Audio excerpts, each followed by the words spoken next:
दुर्भाग्य से श्री आदित्यनाथ की जो ठोक डालो पॉलिसी है, जमीन दोज कर दो वाली पॉलिसी है, उसने पुलिस को इस प्रकार का फ्री हैंड दिया है कि इसके भारी दुरुपयोग हर जगह हो रहे हैं और ये स्वाभाविक भी है। जैसे बुलडोजर चला दो, जैसे जमीन दोज कर दूंगा, जैसे मिट्टी में मिला दूंगा, जैसे अगले चौराहे पे मरे मिलोगे, यह भाषा, ये शब्दावली मैं पुलिस की तो सुनी थी, किसी राजनयिक की, किसी राजनेता की नहीं सुनी। इनके इर्द गिर्द इनके अपने सचिवालय में तमाम अफसर हैं। इनके सचिवालय में एक ऐसा अफसर हैं जो इनकी सरकार बनने के कुछ दिनों बाद उन पर 30 लाख रुपए एक पेट्रोल पंप मालिक से लेने का, सीधा 30 लाख रुपए लेने का आरोप लगा। उनके अपने माफिया हैं, उनमें तो कोई खौफ लेश मात्र का नहीं है। पूरे प्रदेश में ऐसे साथी, ऐसे लोग खुलेआम हंसते गाते बोलते पुष्पित पल्लवित हो रहे हैं। सिर्फ उनके विरोधी माफिया नेस्तनाबूद किए जा रहे हैं। जितने लोगों पर ये कार्रवाइयां हो रही हैं, हाफ और फुल एनकाउंटर, हाफ और फुल फ्राई, मैं पूर्ण विश्वास है और मैंने अपनी आंखों से देखा है कि बहुत साधारण लोग, उसमें से ज्यादा संख्या में बहुत साधारण लोग हैं। यदि किसी एजेंसी को इस प्रकार की छूट दे दी जाए, जिसके पास हथियार होते हैं, जिसके पास अरेस्ट की ताकत है, जिसके पास इस तरह के और ताकत हैं, वह निश्चित रूप से उसके द्वारा दुरुपयोग किए जाने की पूर्ण संभावना हमेशा रहेगी।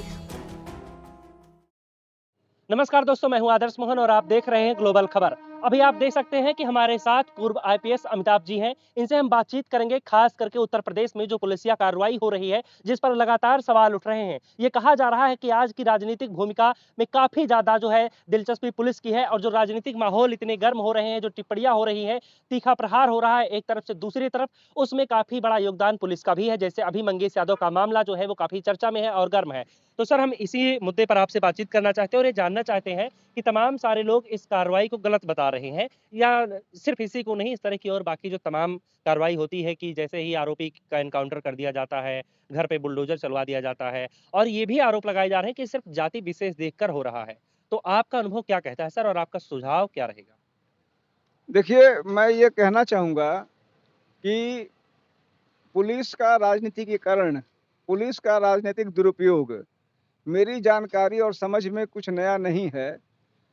मैंने श्री आदित्यनाथ की कृपा से मैं 7 महीने जेल भी रहा और उस दौरान ज़ाहिर-सी बात है, जेल में लिखी एक प्रसिद्ध पुस्तक जवाहरलाल नेहरू जी की जो आत्मकथा थी, उसका मैंने भी अध्ययन किया। उस समय भी, आज से लगभग 100 वर्ष पूर्व भी, पुलिस का व्यापक दुरुपयोग ब्रिटिश सरकार करती थी। यह तथ्य सबों के संज्ञान में है। उस समय जिसको एलआईयू, जिसको आजकल हम लोग अपने यहाँ कहते हैं, उस समय सीआईडी कहते थे, पुलिस की अन्य शाखाएं थी, उनका दुरुपयोग शुरू से ही होता रहा है।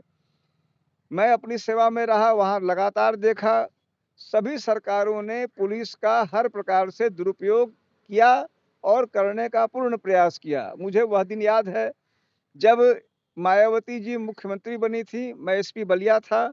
मुझे याद है एक दिन में मुलायम सिंह जी पर 280 या 290 एफआईआर पूरे प्रदेश भर में मायावती जी के सीधे निर्देश पे हुए थे और हर जिले में एक-एक, दो-दो अफसर यहाँ से आकर उन्होंने ताबड़तोड़ एफआईआर दर्ज कराए थे। बाद में उन एफआईआर का क्या हुआ, ईश्वर मालिक है। सीधे था कि भाई पुलिस है, पुलिस से काम कराना है। यह सब कोई नई बात नहीं रही। लेकिन श्री आदित्यनाथ जी के समय एक बात जो बिल्कुल नई हो गई, वह यह कि किसी भी मुख्यमंत्री ने इस प्रकार से मैं कहूँगा कि खुलकर गलत का, अनुचित का, अवैध का, विधि विरुद्ध का साथ नहीं दिया। सबों ने मुँह छिपाया इस मामले में, यानी यह नहीं कहा कि गलत के हम पूरी तरह साथ हैं। श्री आदित्यनाथ जी को एक प्रकार से तमाम ऐसे तथ्य सामने लाके कहने को मजबूर कर दिया है जो किसी मुख्यमंत्री ने नहीं कहा। जैसे ठोक डालो, जैसे बुलडोजर चला दो, जैसे जमीन दोज कर दूंगा, जैसे मिट्टी में मिला दूंगा, जैसे अगले चौराहे पे मरे मिलोगे, यह भाषा, ये शब्दावली मैं पुलिस की तो सुनी थी, किसी राजनयिक की, किसी राजनेता की नहीं सुनी। लेकिन सर, वो तो कहते हैं कि ये सिर्फ माफियाओं के लिए है, आम जनता के लिए नहीं है। अब यही जो है वो पूरा का पूरा पेंच मैं कहूँगा, पूरा का पूरा खेल मैं कहूँगा, पूरी की पूरी कहानी मैं कहूँगा, पूरा दुर्भाग्य और पूरी स्थिति मैं कहूँगा यही है कि यह निर्णय कि माफिया कौन है, वह निर्णय किसको दिया गया है, कौन कर रहा है? या तो स्वयं मुख्यमंत्री जी अपने स्तर पे कर रहे हैं, या उनके जो लोग कर रहे हैं, जिनकी इंटीग्रिटी डाउटफुल है, जिनका कार्य डाउटफुल है, इनके जो चुनिंदा अधिकारी हैं, मैं उनमें से सबों का अलग-अलग नाम नहीं लेना चाहूँगा। उनमें तमाम लोग ऐसे हैं जिनकी जि जिनकी सत्यनिष्ठा गंभीर प्रश्न के घेरे में है। इनके इर्द-गिर्द तब इनके अपने सचिवालय में तमाम अफ़सर हैं। इनके सचिवालय में एक ऐसे अफ़सर हैं, जो इनकी सरकार बनने के कुछ दिनों बाद उन पर 30 लाख रुपए एक पेट्रोल पंप मालिक से लेने का, सीधा 30 लाख रुपए लेने का आरोप लगा। वह व्यक्ति सामने आया, उन्नाव या संभवतः उन्नाव का ही वो व्यक्ति था। कुछ दिन बाद उसे या तो पागल या कुछ ऐसा बता दिया गया और उस शिकायत पर, वह शिकायत तत्कालीन गवर्नर थे राम नाईक साहब, उन्होंने मुख्यमंत्री कार्यालय को भेजी, कुछ नहीं हुआ। अखिलेश यादव ने योगी आदित्यनाथ के संदर्भ में माफिया और मठाधीश वाला जो आरोप लगाया है कि मठाधीश ही माफिया है, वो सही है? देखिए, मैं यह ज़रूर कहना चाहूँगा कि जिस प्रकार से सत्ता और ताकत को अपने इन लोगों को, जो आपने कहा, स्वयं में निर्णयकर्ता बन के कि मैं ही जिसको हमारे यहाँ कहा गया अहम ब्रह्मास्मि की जो स्थिति बनाई श्री आदित्यनाथ जी ने, और उन्होंने इर्द-गिर्द, जैसे एक होता था कि कोई मैन ऑफ इंटीग्रिटी जो अंग्रेजी का जो ये है, ऐसे लोग रहे होते, अगर हमारा सौभाग्य यदि होता तो शायद वास्तविक कुछ ऐसी स्थितियाँ बनती, जैसा पूर्व के भाजपा जो मुख्यमंत्री थे श्री कल्याण सिंह, उनका जो पहला टर्म था विशेष करके 91 के आसपास का, उसमें वास्तव में माफिया, मतलब माफिया जो होता है वह था। इस समय माफिया, तेरा माफिया बना मेरा माफिया, जो श्री आदित्यनाथ ने, तेरा माफिया बना मेरा माफिया, एक चीज। और दूसरा, उसके साथ दुर्भाग्य ये हो गया कि चूंकि इन्होंने अपना एक पॉलिटिकल एजेंडा, माफिया के नाम पर एक पॉलिटिकल एजेंडा खोल दिया, क्योंकि अंग्रेजी एक कहावत है, there is never a free lunch, कोई चीज़ मुफ्त नहीं मिलता। तो अब स्थिति ये हो गई, चूंकि इन्होंने पुलिस को, प्रशासन को फ्री हैंड दिया कि वो हमारे उन लोगों को ठीक करो, मुख्तार को ठीक करो, अतीक को ठीक करो, इसको ये करो, उसको वो करो, तो बदले में पुलिस ने और प्रशासन ने, जो मेरी अपनी जानकारी है, जो थोड़ा बहुत मैं जो लोगों के बीच जाता हूँ, कि जिस चीज़ को पहले लेखपाल जिसमें 100 रुपये लेता था, आज लेखपाल उसमें 1000 रुपये ले रहा है। बोला बड़ा कड़ा प्रशासन है, रेट 3 गुना बढ़ गया है, 6 गुना बढ़ गया है। घूसखोरी का रेट, मेरी जानकारी, मेरी संज्ञान के अनुसार जमीन पर हर चीज पे इन लोगों ने, इसलिए क्योंकि हम मुख्यमंत्री जी के का काम कर रहे हैं, चीजों का रेट बढ़ गया है और गलत खुलेआम भ्रष्टाचार खूब बढ़ गया है। भ्रष्टाचार बढ़ा, नंबर 1 बात। नंबर 2, मनमानापन बढ़ा। तीसरा बात, खौफ बढ़ा। चौथा बात, सरकारी अफसरों का इच्छा बढ़ी। आपको, मुझे, अभी मैं यहाँ खड़ा हूँ, देखते देखते मेरे ऊपर कौन सी धारा लगा दें, पीछे ये घर खड़ा है इसको गिरा दें, कुछ भी करने का। खौफ सिर्फ माफियाओं में नहीं है, आम जनता में भी है। माफियाओं में, देखिए, माफियाओं में जो उनके माफिया हैं, क्योंकि ये तो सब जान चुके हैं, तेरा माफिया बना मेरा माफिया, यह सब जान चुके हैं। तो जो उनके अपने माफिया हैं, उनमें तो कोई खौफ लेश मात्र का नहीं है। पूरे प्रदेश में ऐसे साथी, ऐसे लोग खुलेआम हंसते गाते बोलते पुष्पित पल्लवित हो रहे हैं, सिर्फ उनके विरोधी माफिया नेस्तनाबूद किए जा रहे हैं। लेकिन असल खौफ जो है, कोई, हर आदमी को यह भय है कि पता नहीं हमारा क्या कर बैठे। क्या लगता है कि ये जो मंगेश यादव का एनकाउंटर है और इससे पहले के भी जो तमाम एनकाउंटर है, क्या ये सही है आपकी नज़र में या गलत है, सीधे सीधे अगर हम समझे? देखिए, एनकाउंटर का तो अर्थ होता है, शब्द का मतलब है कि आप कहीं से गुजर रहे हैं, कोई कहीं से गुजर रहा है, टकरा गया, अकस्मात मिलन। तो यह अकस्मात मिलन तो हो नहीं रहे हैं। जब मुख्यमंत्री के स्तर से कहा जा रहा है कि एनकाउंटर होंगे, मतलब एनकाउंटर करना है, मतलब किसी को अकस्मात नहीं मिल रहा, हमको खोज के लाना है। अब खोज के लाना है। मैं जिस बैच का हूँ, मेरे एक साथी अफसर रहे थे, अब तो बड़े तो सर, इसको सुपारी देना कहा जाए? मैं बिल्कुल वही कहना चाह रहा था कि मुझे याद है जो आप कह रहे हैं, पहले भी कभी कोई जो आते थे मुख्यमंत्री कि हमें कुछ टारगेट चाहिए, उस समय में उन अफसर के यहाँ, मुझे याद है एक बार वो एसएसपी मुजफ्फरनगर थे, मुझे जो सूचना मिली थी, बताया गया था कि उनके यहाँ के सारे रिक्शे वाले, खोमचे वाले जिला छोड़ के इसीलिए भाग गए थे कि बेचारे खाने कमाने आए थे।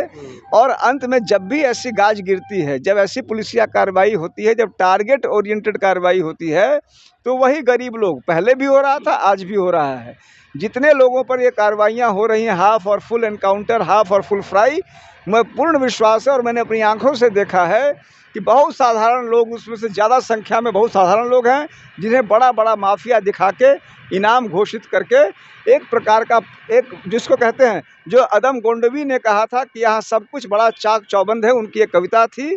उसी प्रकार से सब कुछ चाक-चौबंद दिखाने का जो पुलिस का, प्रशासन का हिसाब-किताब है, इन्होंने सबों को रंगीन सपने दिखाए। अब यह पुलिस और प्रशासन आदित्यनाथ जी को वो हसीन और रंगीन तथ्य प्रस्तुत कर रहे हैं। अच्छा सर, आपने कहा था और कुछ लोग और भी कहते हैं कि ठोकने का इनाम के तौर पर पैसा भी मिलता है, कितना पैसा दिया जाता है? देखिए, जो मैंने ठोकने का, यानी कि फुल एनकाउंटर से हाफ एनकाउंटर का, जो मैं जेल में था, जो मुझे वहाँ, चूँकि जेल में एक अच्छी संख्या में, लखनऊ जेल में भी अच्छी संख्या में, और उसमें से कुछ तो थे जो कुछ बीनने वाले थे, कुछ इस तरह के थे, उन्होंने जो मुझे बताया कि 2 लाख, 3 लाख, 5 लाख, यह रेट जो है उस समय 21 में चल रहा था। कि लाया, पकड़ा, बोला फुल एनकाउंटर को हाफ एनकाउंटर में बदल दूंगा, यह रेट लगेगा। 2, 5, 8 की बातें, 2, 3, 4 की 5 की बातें प्रायः मैंने सुनी थी। जाहिर सी बात है, यह कोई सरकारी रेट नहीं है और कोई किसी सामान का रेट नहीं है, ये तो व्यक्ति टू व्यक्ति। मतलब एक जान की कीमत 5 लाख रुपए तक है, 5 लाख रुपए लो ठोको। मुझे जो बताया गया है कि जैसे कि पुलिस में हम लोग सुनते रहे हैं कि क्या रेट लगेगा, वह अक्सर उस आदमी की कीमत और डर के होता है। मैंने सुना है कि विशेष करके एसटीएफ में, विशेष करके मोटे आसामियों के मामलों में यह चीज़ कई बार कई लाख तक चला जाता है कि कोई मोटा आसामी है, उसके बारे में कुछ छोटी-मोटी जानकारी ले ली गई, उसके मन में खौफ पैदा कर दिया और लाखों और कभी-कभी कुछ करोड़ तक भी एक्सटॉर्शन की बातें मैंने सुनी हैं। मेरे पास उसके पुख्ता सबूत नहीं है, लेकिन तमाम लोग इस तरह की बातें कि एसटीएफ में विशेष करके जिला पुलिस का अलग टारगेट ग्रुप है, एसटीएफ का अलग टारगेट ग्रुप है। ऐसा सर देता कौन है? जाहिर सी, देखिए 2 तरह के हैं, एक तो जो पकड़ा गया, एक तो इसमें 2 हिस्सा है। एक तो मैंने कहा कि यह मेरा विरोधी है, मैं चला गया एसटीएफ या पुलिस के पास, जो पहले हम लोगों ने सुना था कि जो दूसरे लोग करते थे काम। अब मेरी जानकारी के अनुसार इसमें बहुत बड़ा काम पुलिस कर रही है कि मुझे आपको ठिकाने लगाना है। मैं पुलिस के पास गया, मैंने उनको एक टारगेट दे दिया, मैंने कहा कि भैया लो हमारा काम कर दो। सुना है मैंने कि कई बार हमारा काम किया, कई बार आपसे मोल भाव हो गया, और भाई पुलिस है, मर्सिनरी को इससे क्या मतलब है कि मैं क्या हूँ कि आप क्या हैं। आपका रेट ज़्यादा है, आपका काम कर दिया, आपको छोड़ दिया, आपसे भी ले लिया। इस तरह की गंदगी आम तौर पे भारी चर्चा में है, बहुत ज़्यादा चर्चा तो में सर है। क्या जो मैं समझ पा रहा हूँ कि जैसे पहले पुरानी फिल्मों में क्या होता था कि गुंडे हायर किए जाते थे अगर किसी को ठिकाने लगाना है, अब वही काम गुंडों का जो है वो पुलिस वाले करने लग गए हैं पैसे लेकर के? दुर्भाग्य से श्री आदित्यनाथ की जो ठोक डालो पॉलिसी है, ज़मींदोज़ कर दो वाली पॉलिसी है, उसने पुलिस को इस प्रकार का फ्री हैंड दिया है कि इसके भारी दुरुपयोग हर जगह हो रहे हैं और ये स्वाभाविक भी है। यदि किसी एजेंसी को इस प्रकार की छूट दे दी जाए, जिसके पास हथियार होते हैं, जिसके पास अरेस्ट की ताकत है, जिसके पास इस तरह के और ताकत हैं, वह निश्चित रूप से उसके द्वारा दुरुपयोग किए जाने की पूर्ण संभावना हमेशा रहेगी, और जो मेरी दृष्टि में पूरे प्रदेश में इस समय हो रहा है। चलिए सर, बहुत बहुत धन्यवाद बातचीत के लिए। तो जैसा कि अमिताभ सर ने अभी बताया, आपने सुना होगा, आपने अगर बातें गौर से सुनी कि किस तरीके से पुलिस कार्रवाई कर रही है। अब आपको किसी और को, किसी तीसरे को हायर करने की ज़रूरत नहीं है, आपको अब दुबई से किसी गुंडे को बुलाने की ज़रूरत नहीं है, आप पुलिस से संपर्क कीजिए। जैसा कि अमिताभ सर बता रहे हैं कि इन्होंने सुना है कि अब इस तरीके से पुलिसिया कार्रवाई चल रही है। और योगी आदित्यनाथ की बात बताते हुए सर कहते हैं कि अब ये हो गया है कि ये तेरा माफिया मेरा माफिया, मेरा माफिया है तो सुरक्षित रहेगा और तुम्हारा माफिया है तो फिर ठोक डालेंगे। तमाम तरह की और जो बातें हैं सर ने बताई, आप कितना इत्तेफाक रखते हैं इन बातों से, कमेंट बॉक्स में हमें ज़रूर बताइएगा।